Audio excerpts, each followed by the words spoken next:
Hello and welcome back to the Retail Journey Podcast. I'm one of your hosts, Charles Greathouse. And I am James Harris, and today we're talking to our very own Todd Rupp. Todd is our Director of Category Growth at High Impact, but we call him affectionately the Todd Father of Category Management. Yes. How are you, Todd? Todd, welcome. Well. Thank you. Welcome to the podcast. Yeah, excited to be here, and that name I can thank my good friend Mark Stamps. He is the one who gave me Coined that that? name. Yes. Yeah. Yeah. I love it. It fits, too. It fits. Yeah. Well, now especially with the beard, too. Absolutely. I think it's going The Todd a little Father. bit, too. Yeah, exactly. So when did you first know that you were going to become the Todd Father of Category Management? You know, it's funny. I tell a lot of people, I started off in sales, actually, and a lot of people, I think, get exposure to both of them, but there's very, it's black and white. People really gravitate towards one or the other. And pretty early on, I gravitated towards category. So, that was 20 some odd years ago. Yeah, I've known a few people that jumped from category to sales, and 24 months later, they're back in category. Yeah. Like, this is where I belong. Exactly. It's a little bit like Northwest Arkansas. There's not a lot of gray. You either love it or hate it, I think. Yeah. I love it. So when you think about what is category management, I mean, we got a lot of folks across the CPG land that probably have some kind of idea. We've got lots of folks that probably don't use it. So how would you describe category management? Yeah, and it's, I think it's obviously in this market, you've got what we can call the category advisors, right? Category captains and some other parts of it, right? And that's a very distinct part of category management for sure.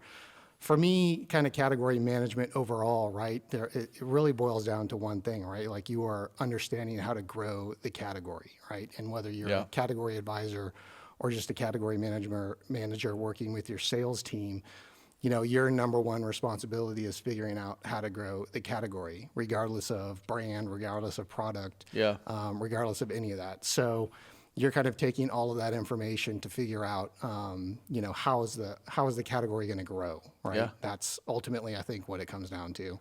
So I've seen, as a merchant, a whole lot of presentations that don't talk about the category. And now on this side of the desk, I've seen, planned presentations to merchants that don't talk about the category.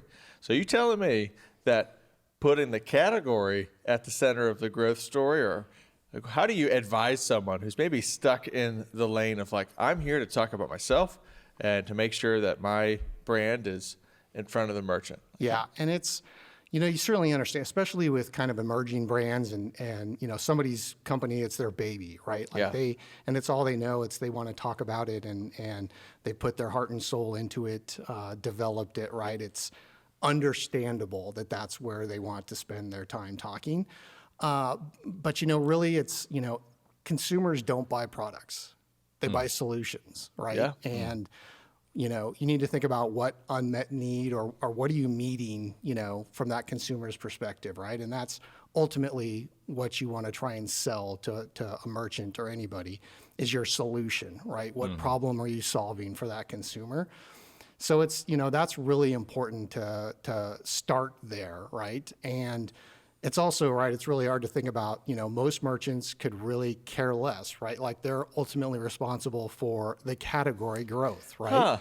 They can care less whether it's private label, whether it's, your brand, somebody else's brand, or, a combination of all of them, as long as their category is growing. And so if you can come in with that perspective of helping them grow the category, it makes selling it that much easier.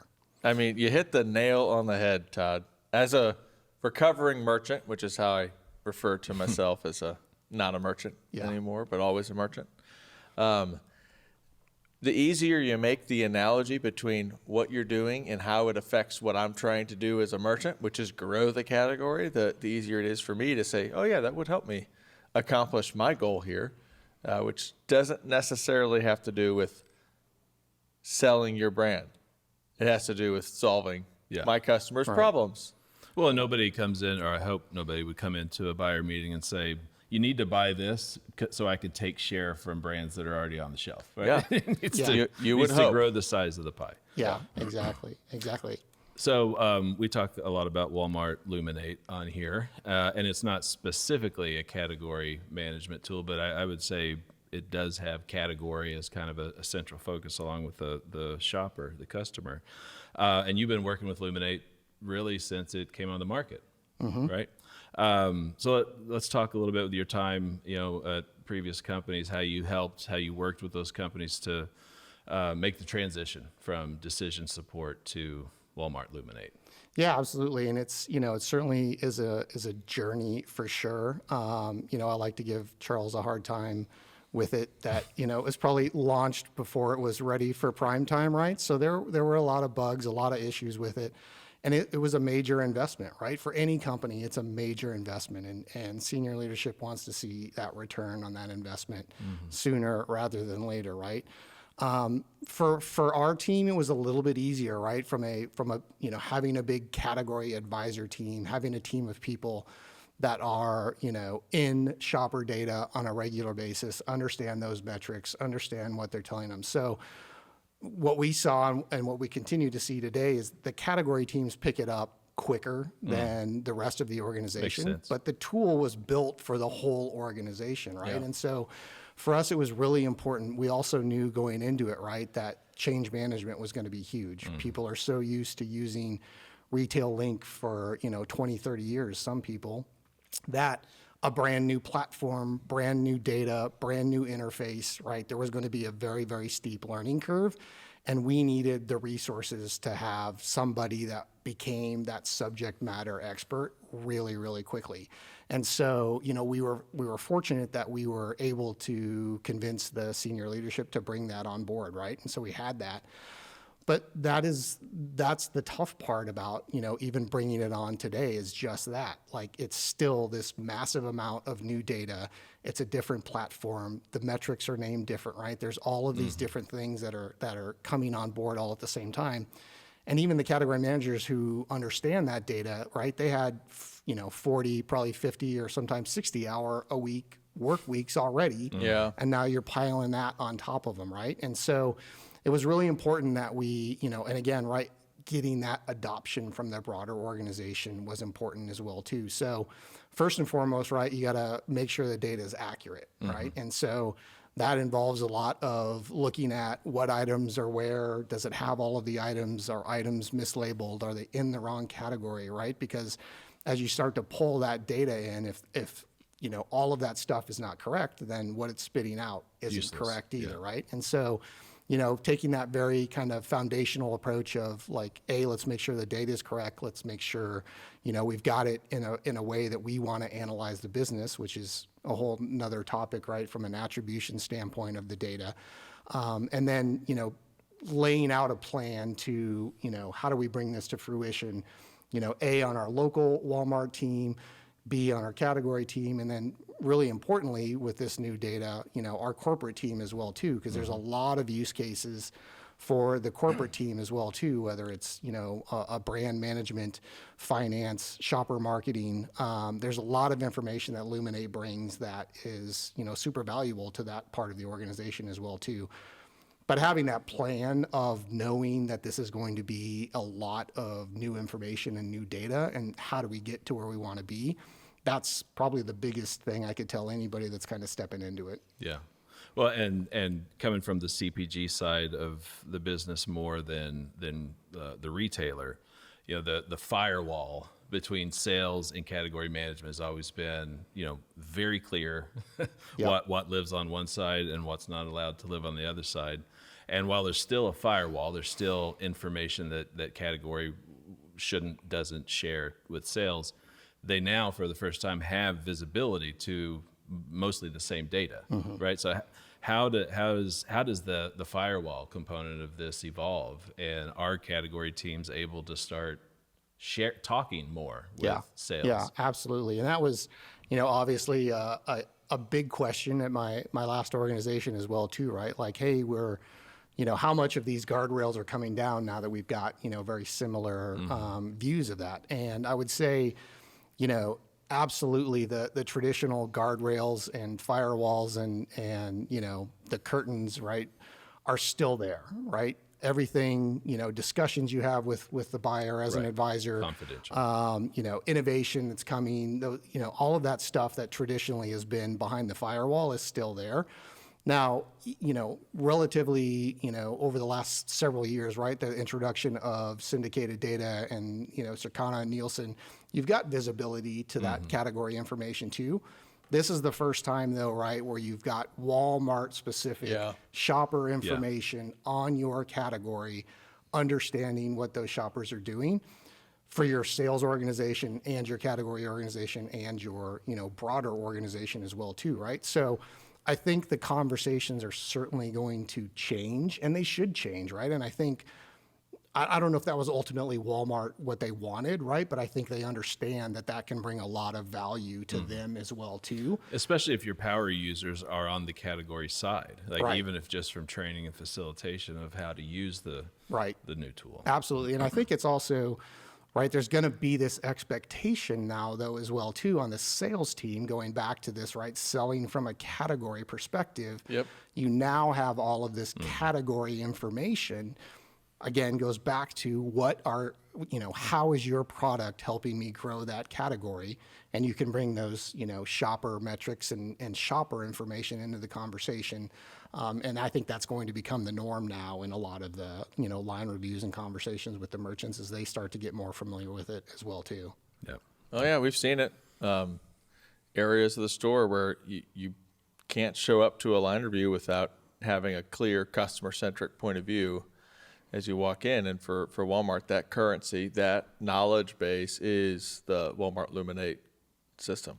Yeah, absolutely. It's certainly going to become more and more the standard, right? And then come March, right, like it is the currency as well, too, right? Fair point. Yeah. We're recording this, and it's 87 days until March 1st.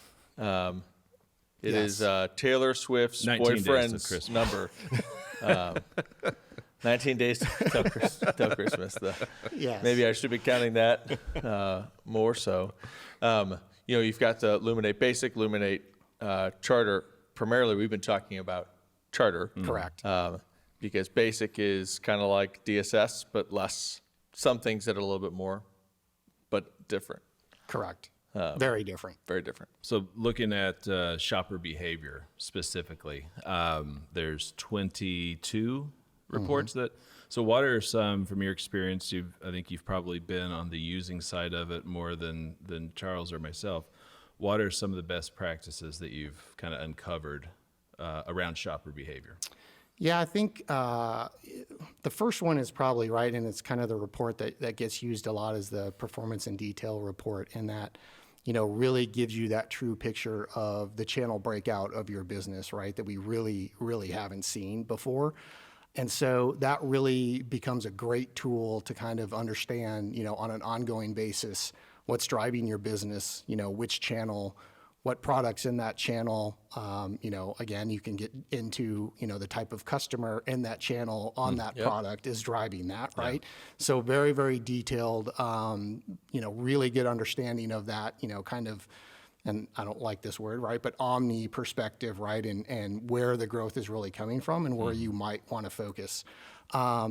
And then obviously, with the loss of, some of the market basket data that we've been used to in DSS, right, you've got, much more rich, deep understanding of that basket in shopper behavior as well, too. So understanding, who that customer is, what they're buying, understanding, where they might be switching to, where their loyalties are, the, assortment deep dive, which is a portion of shopper behavior as well, too, is, that could be a whole nother podcast, right? The amount of information that is in that. Like if you just spent your first 6 months, like really understanding how to leverage that could be immense. Right? Oh, yeah. Huge benefit there. And that gets back to, not just understanding what the sales are of your competitive items, but the incrementality, the substitutability, right? Those kind of things really, start to paint some pictures that you haven't had, visibility to before now.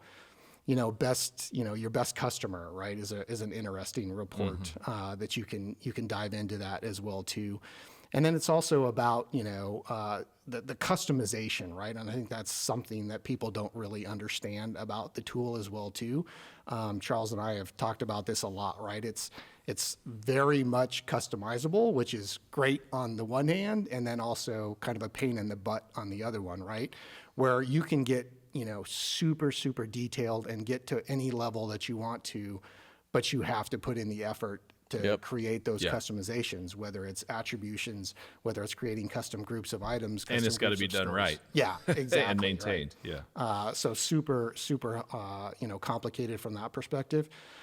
But, again, it depends really, I tell everybody as well too, like you can't just open up shopper behavior and look at the reports and start pulling reports and I need to find an insight.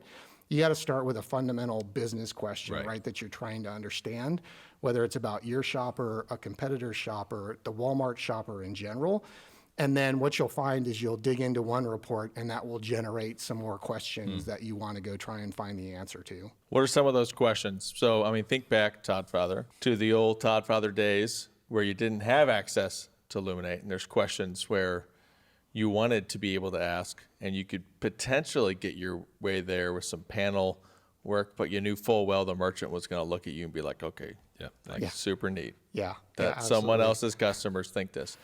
So what are some of those questions that were like just itching? I don't want to, get into any sort of too specific examples from the past, so you can't maybe talk specifically to, but what are those questions that you've always wanted to ask that now people actually can if you're a charter client? Yeah, well, and I think it is, who is that, and that is, I get back to that is because it's a really unique report, is that the best customer report, right? And understanding, right? Because that is a person that's not only potentially super valuable to your category, but is also super valuable to Walmart, in general, right? And so if you can dive into your portfolio and understand that, a significant portion of your portfolio, that Walmart best customer is, super loyal to you, whether it's your brand or some segment of your business, like that's super powerful, right? In conversations, not only with the merchant, but at some senior levels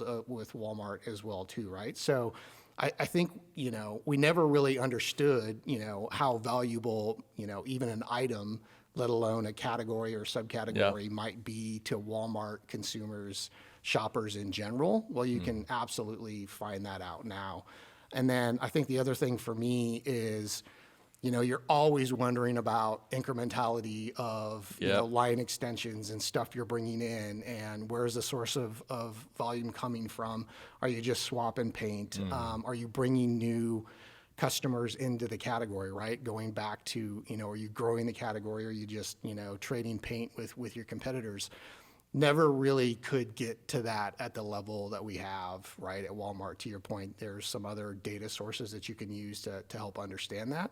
But, right, when you've got Walmart-specific data, Walmart sales, right, they're showing you you're either bringing in new customers or they're just going to you from another brand in the category, and it's not growing the category.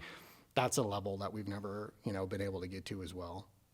It's so fun to get to those things that you've just never been able to get to before. I know there's a lot of folks out there, 87 days until everyone's forced to make a change, and then deciding between, okay, do I basic this or do I step into the world of charter? There are a lot of possibilities with charter access. As you think about people in that spot trying to make those decisions, what are some of the things that come to mind from your experience to help them kind of decide where and how do we go next? Yeah, it's and that's a tough one, right? And there's a lot of organizations that are struggling with that question right now, right? I think ultimately, right, every company should be working towards becoming much more data-driven in general, right? So, I think you should ask yourself that question first, right? Like, how data-driven are we as an organization today, right? Because, you don't want to make that investment if you don't have, A, the resources, B, the tools, to help leverage it, right?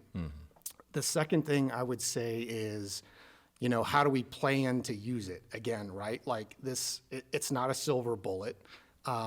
You have investments probably in some other data sources that unfortunately you can't make the trade-off for, right? I like to tell people that you have to do a lot of triangulation, right? We had several examples in the past where we would use it, but we needed kind of that external data point, whether it was a market perspective, whether it was a share loss to a specific competitor, right? To be able to show them exactly what we were talking about, right? Like this product and the data is telling us this, and oh, by the way, it's playing out in the market. This competitor is growing share because you aren't carrying this item, right? Like direct correlation. So super, super powerful information.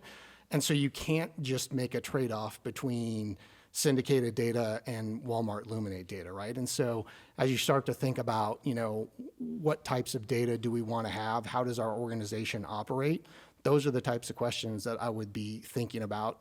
And the other thing to keep in mind is, you may have competitors that are in it as well too. And like I told my old organization as well too, who knows what they're bringing to them, right, wrong, or indifferent. Right. They're bringing them something. Yeah. And I want to be able to either, corroborate or refute what they're bringing to them. And if you don't have that access, you won't be able to do it. But again, it's, the worst thing you can do is think that, I'm going to purchase this data. We're going to generate a bunch of insights with what we have today and how we operate. Like that's probably the wrong way to go, right? If you're willing to make the commitment to put in the effort to, get the resources to change maybe the way your company functions with shopper data, then yeah, absolutely, it's something you should be thinking about for sure. And then again, right, you know all about this as well, Charles, too, just kind of the size of your business, how they're priced. Those are all things to consider as well too, whether it, it makes a ton of sense for you to do it or not. Yeah. Yeah. Good counsel, wisdom from experience. Some of that learned. I'm sure you had plenty of leaders looking at you and wondering if you found the silver bullet yet. Yeah. Day two of access. Exactly. Yeah. Did you find it? Yeah. And, we talk with customers that have, recently signed up with it as well too. And they're all under immense pressure, right, to understand the value of this data and the value that they're investing in. And, understandably, right. But it's also, if you're doing business as usual and just, write a check for this data, yeah, it's going to be really hard to see a return on the investment. That's a great point. I mean, I like that because you, over your career, you've probably spent or argued to spend, solicited the funds to spend an enormous amount of money for data from many different sources. So just to elevate a bit from Walmart Luminate to paying for data, being data-driven, where's the value in data? How do you coach someone who's maybe even not tried to solicit money for data? There's or they're finding themselves needing to buy it for the first time. And Yeah. Why and where? And there's so many organizations, right? And typically it's the bigger ones too, right? That it's just they want to get their hands on everything, right? Because they understand data. So right, more is data important, is right? the thing. Yeah, Just more data. More data, right? And not understanding ultimately what the end objective is of that data. It gets back to, again, right, having the right resources, right? It's, I kind of think of it as a pyramid, right? Like data is the foundation, information kind of that next level, and then actionable insights is, kind of the peak of that pyramid. And if you're only focused on that foundation of just as much data as we can get, right, you're never going to get to that top of, what are the actionable insights, right? Yeah, and data is just numbers until you do something with it. Correct, right? And it's, so taking that data, putting it in information, which is, cleansing it, attributing it, putting it in the ways that you can, and then, analyzing it and getting to that, actually, action-oriented insight. Yes. That's where it's really important, right? And so what? The action. Yeah. Because we've seen so many firms that are the person who owns the action, who has a full plate, that 60-hour a week workload as it is today, now has added an enormous amount more data, doesn't have the transformation from that data to information, right, and doesn't have capacity for any additional action, right. That's going to be a very bad ROI. Exactly. Yeah, exactly. And it's, again, it gets, and then it's, you're going to need a bigger pyramid. Right. Yeah. And then it's, it's certainly not that individual's fault, right? And it's not the, the person that's in that data, or not in the data because they're doing their day-to-day job and what they were expected to do, right? And so it's either bringing on that additional resource or, finding some way to help that individual get to that level that they need to get to. That makes sense. Let's go a little bit different approach here. I feel like we've talked a lot about sales teams' uses of Walmart Luminate. So how would you look for this item or this shopper or this? What are some of the things that category, especially on the advisor side, what are they looking at in order to bring full category scope recommendations at, say, the beginning of a line review cycle? Yeah, absolutely. Well, again, get back to it, like it's not significantly different from what the sales team is looking at, right? Because it's really, or should Same be, data. Should be looking at, right, from a category perspective, right? But the big kind of thing that it brought to the table was, and I go back to that kind of assortment deep dive as well too, right? Like that's exactly what, the internal team at Walmart was using to kind of bring to the merchants, right, at a line review of understanding, right, the priority order of items, right, which there's a lot that goes into that. And then, you take that science and then mix that with a little bit of the art of understanding the category and the shopper, right? But that was a huge kind of benefit to the category advising side of the business, right? Because we get back to it, right? Like, assortment tools and all these other things, right? As the advisor, you wanted to be seen as, thought leadership and bringing the merchant the best information about their assortment and their category.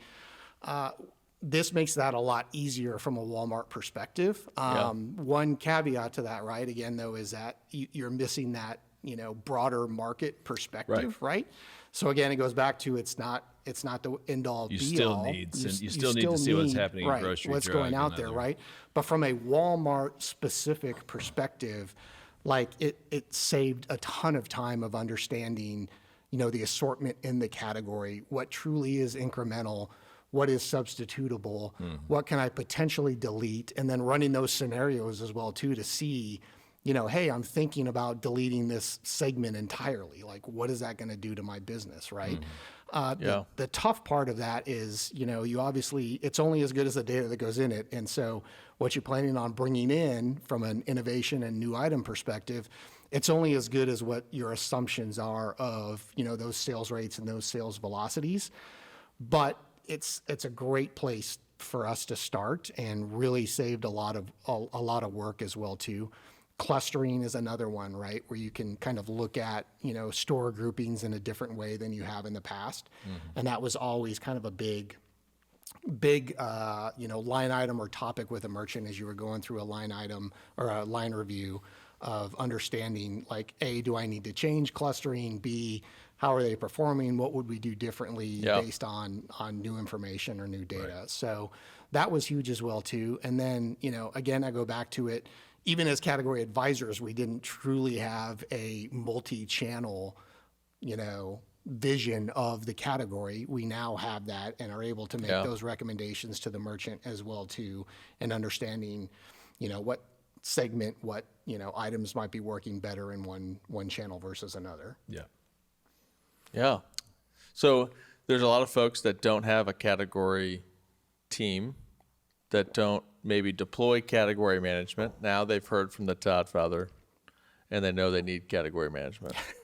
Or at least they like the idea, the concepts of what that looks like. Is there a like, where do you start? How do you start getting category management as a practice into the core of your business if it's not been a muscle that's existed for a long time? Man, that's a $1 million question. And besides hiring the Todd father. Exactly, yeah. And it's a really tough one too, right? Because it is, it's certainly not something that happens overnight. Like, it has to be a fundamental shift in the entire organization of understanding what it means to go to market with a category growth mindset, right? Yeah.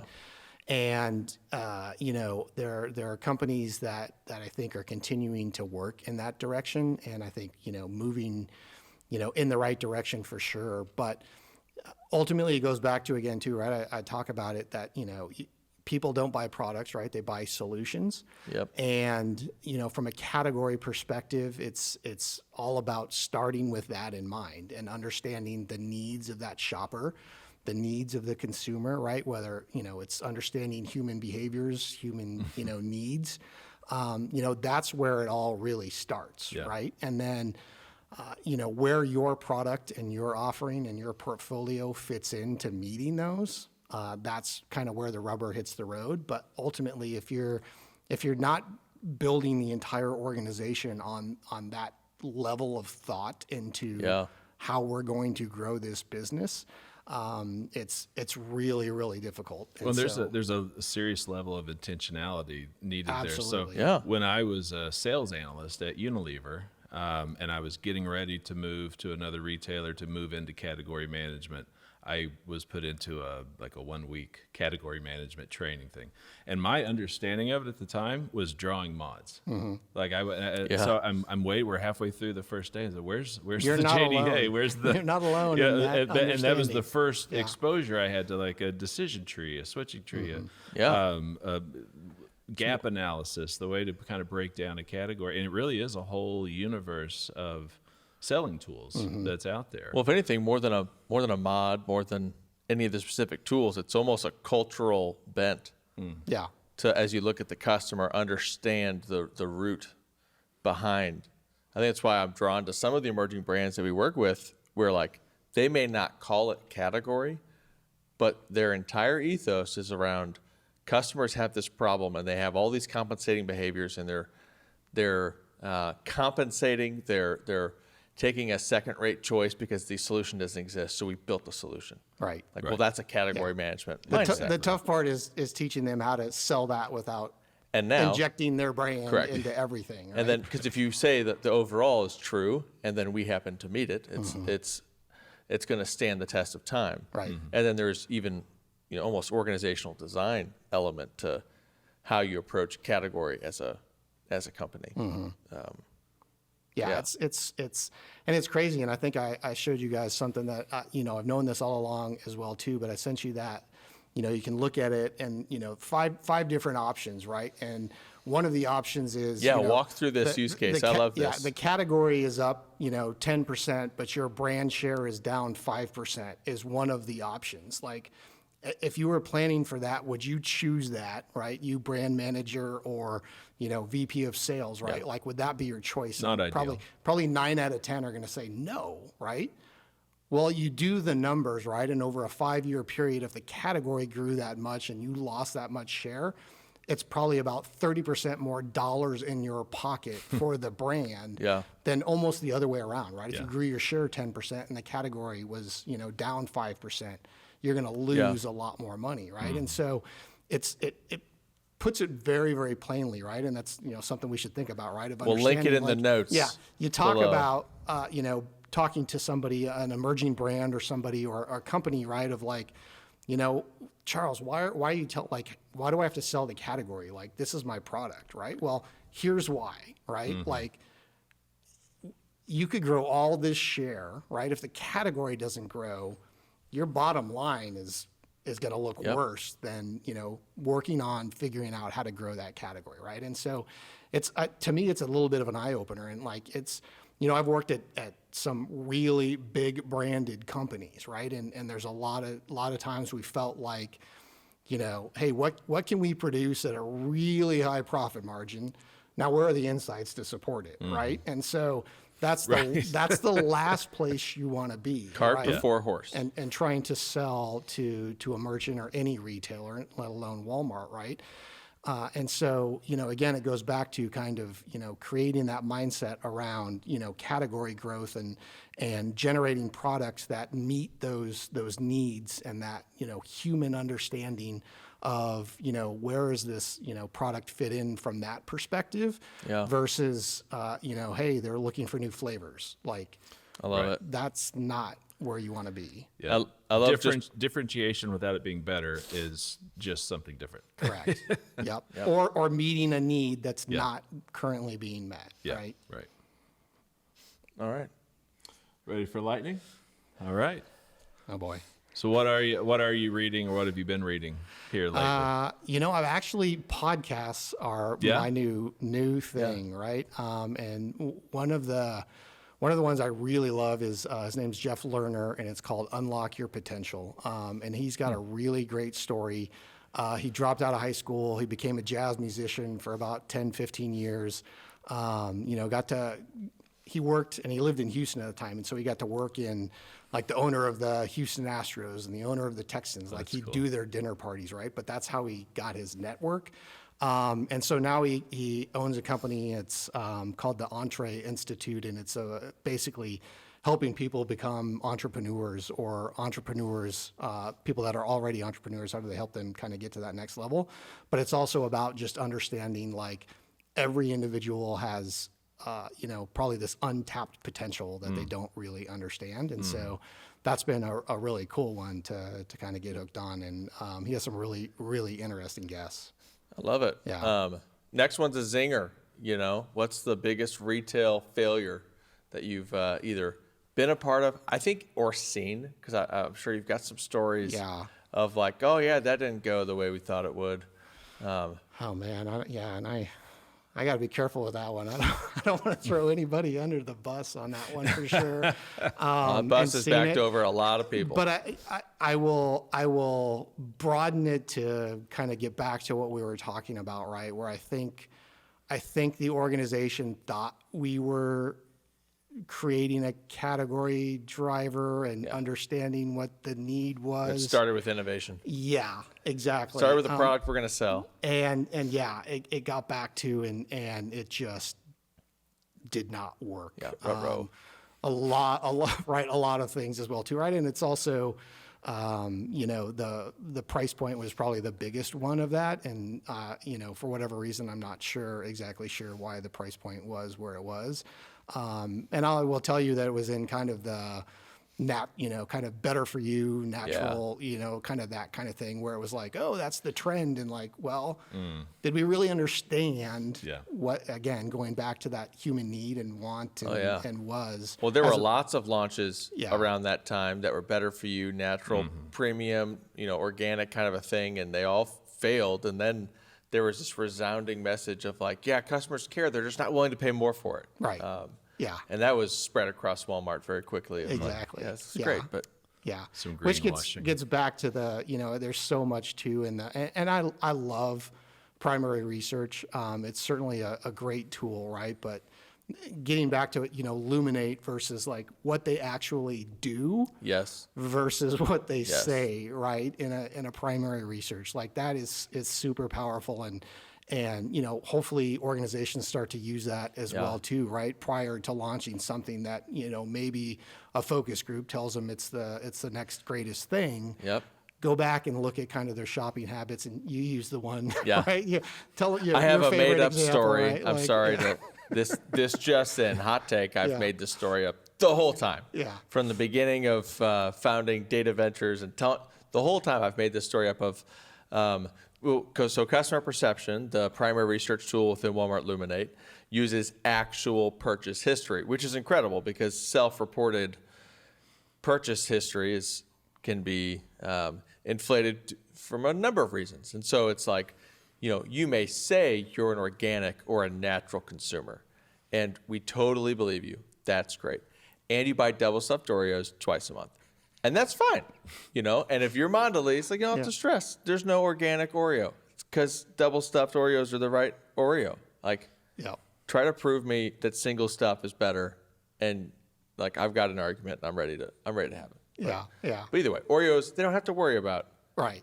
Because even the organic consumer understands what they're getting into, and it's delicious. Yes, exactly. But a lot of times what they say versus what they do do not align. Or even how you see yourself of like, oh yeah, that's super great. You buy only healthy food. Like, great, it's great. Yeah, exactly. And your purchase history. So, it's fine.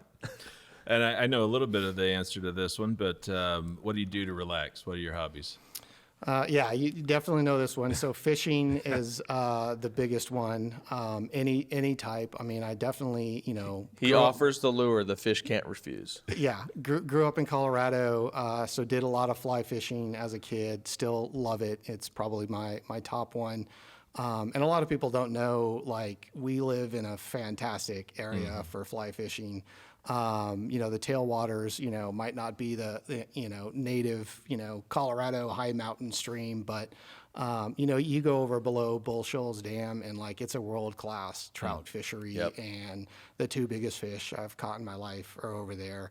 And so it's fantastic, but, love fishing, love being outside, hiking, wish I was more of a mountain biker, given Charles and the team. We can fix that. Yeah, exactly. It's like I tell everybody though, it used to be golf, right? But it's like, if I get 4 hours, right, away from my family, I'm fishing. I'm going to go fish, right? As opposed to go golf. That's what I'm doing. But, we'll see. We're about to lose the second one to college, so we'll just have one at home, and I don't expect to get a lot of more free time, that's for sure. But you never know. But yeah, fishing for sure, and then anything outdoors. Love it. Yeah. So what's your 2024 theme?